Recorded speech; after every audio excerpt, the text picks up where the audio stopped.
Hubie Halloween is a Netflix original movie produced by Adam Sandler that released last Friday. It is about Halloween and a serial killer loose in Salem. And I don't know if it was better or worse than I was anticipating.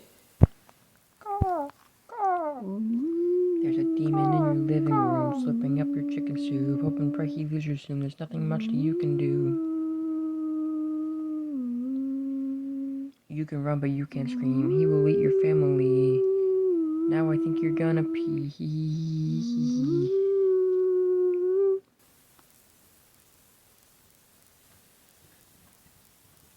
So, when I saw that Netflix was releasing an Adam Sandler Halloween film, I was very excited. I think I've never been a huge Adam Sandler fan, but I've never had anything against him either. So I was really excited to see what seemed to be like a really big budget Halloween film coming to a Netflix original. It kind of gave me something to look forward to, and it gave me at least a solid midpoint for Spooktober, where in my mind I went, even if everything else is terrible, we have this to look forward to. But at the same time, I was very, very skeptical because A, it's Netflix original, and I'm always very skeptical about Netflix originals, and B, it's an Adam Sandler movie, and as many people who love Adam Sandler, there are twice as many people who hate him. And as I said, I've never really been a huge fan of him, and I've never had anything against him either, but I've also only seen maybe one Adam Sandler movie, so I didn't know what to expect. And I'm still not quite sure if I liked it or not. This movie felt like it almost should have been a kid's movie, but it's rated PG-13.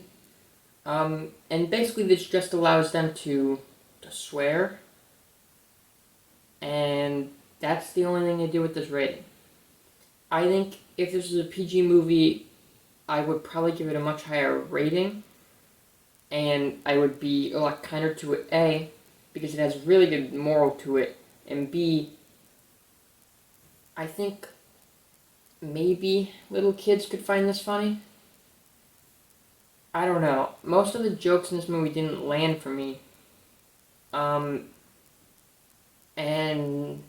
the whole silly voice thing, at first I couldn't even understand it, and I get Adam Sandler's whole thing is silly voices, that's what he's banked his whole career on. But I literally couldn't understand him at first, and I had to just take about 10 minutes to figure out what he was saying. And it didn't really seem like there was a reason for him to be doing a voice here. There's no... he could have just used his normal voice and no one would have cared. But he chose to go with a silly voice for this movie, and after about the first 10 or 15 minutes, you do get used to it and you don't care anymore. But I'm just saying, all this combined, it would have made a much better PG movie than PG-13, I think. And I wasn't even quite sure it was PG-13 until, after I finished the movie and I went to check the rating. Because I did catch a couple swears, but nothing that was, you couldn't have written that out of the movie. And honestly, Shrek probably said all the same words. So, I wasn't sure. And it almost felt like it was going to be PG at one point, because the story is, again, very, I don't know, basic, but just, it has a whole moral to it that feels like it is meant for 8-year-olds to not bully each other. But anyone watching this either doesn't bully people already or doesn't care about a moral in a movie. An Adam Sandler movie isn't going to convince any 13-year-olds to stop bullying other people. I hate to break it to you, Adam Sandler. That's not your audience. So, with that in mind, I do think overall I enjoyed this movie, and I want to explain why. Because although the comedy in it was really bad, I think a lot of the acting was pretty great. It had a lot of Disney Channel stars, which I recognize from my youth. It had both Ravi and Emma from Jessie. It had the girl from Mighty Med. The little boy, I have to assume, was from Disney Channel at some point because he just feels like a Disney Channel character. But it had also, of course, a lot of SNL alumni. It had Ben Stiller.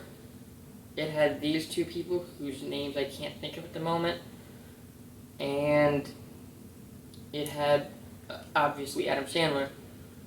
So it had a pretty good cast, and I really enjoyed their performances, and I enjoyed what was actually happening throughout the story. And one thing I was really impressed by was the amount of plot twists this movie is able to pull off. So, without getting into those quite yet, this movie, it feels like it's got one ending that's being able to be told in the first 5 minutes of the film. Actually, before that, reading a description of this movie on their little Netflix page before I clicked on play, I kind of thought I knew where this movie was going to end. And once you start introducing characters, you kind of have a feeling that, oh, this guy's that, this guy's this. But then, maybe 20 minutes before the end of the movie, they pull a plot twist that was honestly shocking to me as a viewer, but also a welcome one. Like, it didn't feel forced, it didn't feel out of place. This is a great example of a plot twist. And I'm not saying it's the best example of a plot twist. It's no M. Night Shyamalan movie. But it's still very enjoyable, and it kept me on my toes for the last 20 minutes or so. And it made me enjoy this movie a whole lot more because it had all the opening to just pick the expected ending and make this a kid's film. And then, even with the plot twist, it still could have been a kid's film. Like, an 8-year-old could have understood that and it would have been fine. But it respected its audience enough to realize that you know where this is going to go, so we're at least going to twist it on its head a little bit. And I'm not saying it was impossible to figure out the plot twist earlier on than I did. But I'm an idiot, and it took me until the last 20 or 30 minutes to figure out what was happening. But again, I'm not complaining about that, because I think that was one of the better qualities of this film, was the story. Which, for those of you who didn't see the movie, which I do think I recommend watching, maybe. The story is, you have your main character, Hubie, who is special in some way or another, and he lives with his mother. He's probably mid-30s or 40s, and he gets scared very easily, and there are a couple really mean people in the town who find their life's joy in pranking Hubie. So, on Halloween, it's like his holiday. He wants to make sure everyone is safe, because a lot of the time when he was a kid, he got bullied on Halloween. So he's trying to make sure everyone's safe, and all their pranks and their shenanigans on Halloween, they don't go too far, and that people stay kind. And it's a really heartwarming message, and it's a really heartwarming thing to be. And on this Halloween in particular, people start going missing. And the mayor decides not to do anything. And so it's in the hands of Hubie to try and figure out who is kidnapping all these people and murdering, presumably, these people. And he thinks it's his neighbor who just moved in, who he believes to be a werewolf. For very good reasons. But, and here's where things get interesting. So if you want to watch the movie, maybe turn the video off now and come back when you have. Okay, plot twist time. The werewolf wasn't actually a werewolf. He is a mental patient, which is what we believe from the beginning of the movie, as a mental patient is broken out of an asylum. But it turns out he broke out before the movie begins, and the mental patient that breaks out at the beginning of the movie was his cellmate, and Christopher Walken, who plays the guy that Adam Sandler's character believes to be a werewolf, believes himself to be a werewolf in some form or another, and he has these glue-on, like, hairy arms, and he's, like, acting all feral, and his cellmate came to bring him back, and so it turns out the kidnapper is not the werewolf after all, but Hubie's mother, who's trying to teach Hubie's bullies a lesson.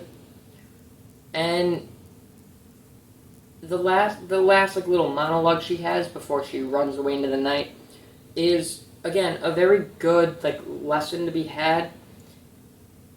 But I think it would have been much better if the audience was 8-year-olds, because you could probably prevent a lot of childhood bullying with this movie, but also they say bad words. So, give and take. Now, maybe you're a parent who goes, I don't really care if they say ass once or twice, but I know at least in my household I wasn't allowed to watch PG-13 movies until I was 10, and I'm not even sure if 10-year-old me would have enjoyed this movie. I'm not sure he would have found appreciation in the story, and he probably wouldn't have found it funny. But, as I said, I had a really good time watching this overall, and I had a really hard time trying to figure out where I wanted to put this in the ranking, just because, for some reason, I put X-Men Apocalypse really high. I don't know why I did that, but I felt like this movie needed to be at least on the same level as that, because where most of the movie you might be like, okay, this joke isn't funny, you can still find appreciation in the story that's going on, and the little... A joke that actually I laughed at pretty consistently was Hubie has this little thermos that he brings with him everywhere that he calls his Swiss Army thermos because he made it back in Boy Scouts, and it can do essentially anything. Imagine Batman's utility belt, but put into a thermos. It's got a grappling hook, it's got a flashlight, it's got a blender. The logic there doesn't make any sense, but every time they introduced a new, like, when he turns on the blender, I chuckled. It was just such a funny concept to have this grown man with a thermos that's also a grappling hook just carried with him. And it's so, I don't want to say unique, because again, a lot of Batman has stuff like this, where just like, in any situation they need, they have the tools. But it's just not what you expected when you went into this movie. And when, in the first opening scene where, like, catches the egg with the thermos, you don't expect it to end up being a grappling hook. So every time they introduce a new gadget, it's not hilarious by any means, but it always gave me a laugh. And I think just watching this movie, you would understand why. It's just very charming, and where it might not be funny, it's still like all the characters are likable, and the plot is very enjoyable. And honestly, you could show it to your kids. They don't swear very much. I don't even think they drop the F-bomb. So, look, that's up to you and your parenting style, but I'm just saying it's not that bad. But overall, ranking-wise, I'm giving this an 8 out of 15. Because, as I said earlier, there's no way this is worse than X-Men Apocalypse. And I don't know why I gave X-Men Apocalypse such a high rating. Maybe one day I'll go back and... I can't even say it. Rewatch X-Men Apocalypse again. And I'll re-rank it. But for now, it's where it is. So, for comedy, I'm giving this movie a 1 out of 5 stars. Because... as I said, it gave me a chuckle here and there, but overall, most of the jokes didn't land. But that shouldn't stop you from watching this movie, because even though it's listed as a comedy, doesn't mean it's not good because it's unfunny. Which, typically you would think it would be. If the comedy isn't a funny movie, then it shouldn't be good. But this movie actually found a way. And so for story, this movie's getting a 4 out of 5 stars. Because as I said, the entire film is very charming and the plot is very interesting. And the plot twist at the end was definitely not something this movie needed to do, but it went out of its way to divert expectations and do it in a little bit of a fun way. And finally, entertainment. This movie is getting a 3 out of 5 stars. Does that math add up? Yes.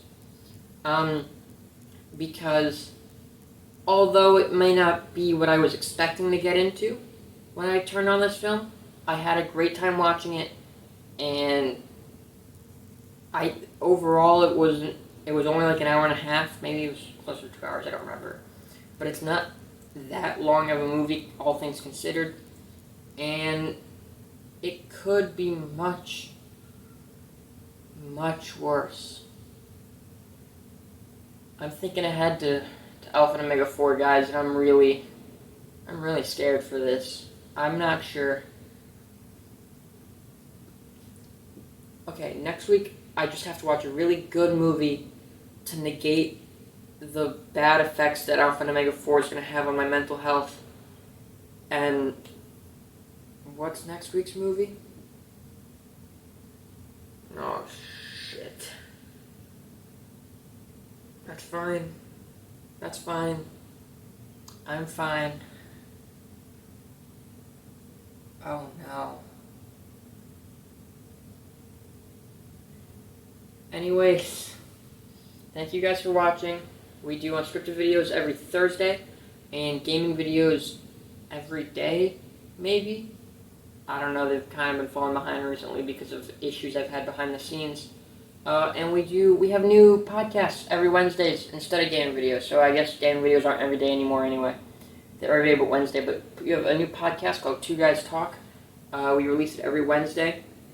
Right here on the YouTube page, so just subscribe and hit that bell to get updates on when we post that and these and gaming videos and everything. But basically me and my friend Jack, we just sit down and have a conversation about things. And that's it. It's a good time. We have some laughs. We have some cries. And this week we haven't actually recorded it yet, so I'm going to assume we talked about Twinkies. That's just my guess. But yeah, if you want to see more content like this, we also have a Twitter and Instagram at X's Comics and a DeviantArt at X's Comics Official, where we release superhero comics. And as I've said, we are working on a new issue that I'm really excited about, so stay tuned. I think that's all, so thank you guys for watching, and we will see you in the next episode. Goodbye. See, that wasn't too hard. All I had to do was talk about Adam Sandler for 20 minutes or so. Could have been so much worse. So much worse.